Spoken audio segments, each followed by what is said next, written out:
একটি চালাক ময়না পাখি কয়েকটি পাখির উদ্দেশ্যে একটি মজার কৌতুক শোনালো। এটি শুনে সবাই পাগলের মতো হাসতে লাগলো।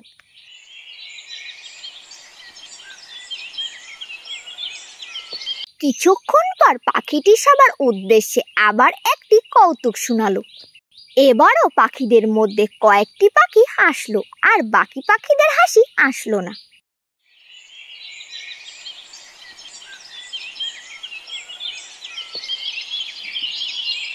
এরপর সেই চালাক ময়না পাখিটি একই কৌতুক বারবার বলতে লাগলো।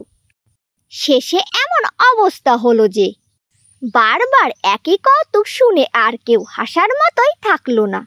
এবার ময়না পাখিটি মুচকি মুচকি হেসে সবার উদ্দেশ্যে বলল, দেখো, তোমরা একই কৌতুক শুনে বারবার হাসতে পারো না, তাহলে কেন তোমরা জীবনে কোনো না পাওয়া জিনিসের জন্য দিনের পর দিন কাঁদতে থাকো?